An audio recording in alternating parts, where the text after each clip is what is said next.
मेरे प्यारे बच्चे, तुम बहुत भाग्यशाली हो जो तुम्हें यह संदेश प्राप्त हुआ है।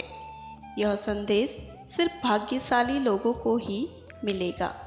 जिस व्यक्ति ने अपने जीवन में बहुत पुण्य के काम किए हैं, और तुम भी उन भाग्यशाली व्यक्तियों में से एक हो। मेरे बच्चे, आज मैं तुम्हें तुम्हारे परिवार के बारे में एक रहस्यमयी बात बताने आया हूँ।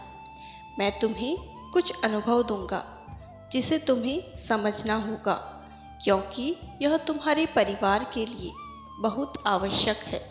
तुम्हारे परिवार के हालात अभी ठीक नहीं हैं, इसलिए तुम परेशान हो। लेकिन तुम्हारे परिवार में एक ऐसा व्यक्ति है जिस पर ईश्वर की संपूर्ण कृपा दृष्टि है। उसके अच्छे कर्मों के कारण वह तुम्हारे परिवार पर आने वाली सारी विपत्तियों का सामना स्वयं कर लेता है और तुम्हें पता भी नहीं चलता। वह तुम्हारे परिवार का सबसे भाग्यशाली सदस्य है और उसने अपने जीवन में बहुत अच्छे कर्म किए हैं। इसलिए जब भी तुम्हारे सामने कोई बड़ी समस्या आए तो तुम उस व्यक्ति की सहायता अवश्य लेना। वह तुम्हें सदैव सही मार्ग बताएगा, क्योंकि उस पर ईश्वर की विशेष कृपा दृष्टि बनी हुई है। वह जो भी बताएगा वह तुम्हारे लिए बेहतर ही होगा।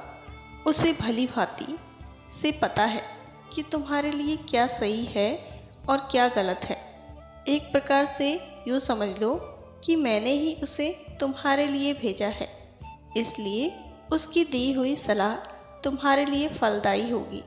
मेरे बच्चे, कभी कभी तुम्हें ऐसा लगेगा कि वह जो तुम्हें सलाह दे रहा है वह तुम्हारे लिए सही नहीं है, किंतु मैं तुम्हें यह बता दूं कि तुम उसके फैसले पर बिल्कुल भी संदेह मत करो, क्योंकि वह मेरे अनुसार चल रहा है, मेरे संदेशों को तुम तक पहुंचा रहा है।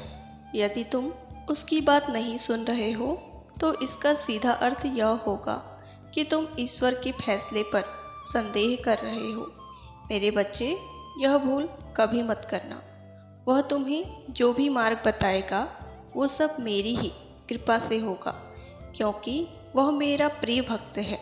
उसने मेरी भक्ति को प्राप्त करने के लिए कठोर तपस्या की है, अच्छे कर्म किए हैं।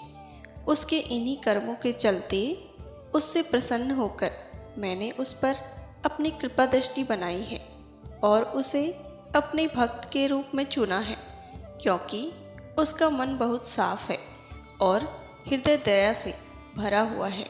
वह सदा यही चाहता है कि उसके परिवार में भी हमेशा प्रेम बना रहे, हर कोई अपने जीवन में सफल रहे, उसके परिवार पर कोई विपत्ति न आए।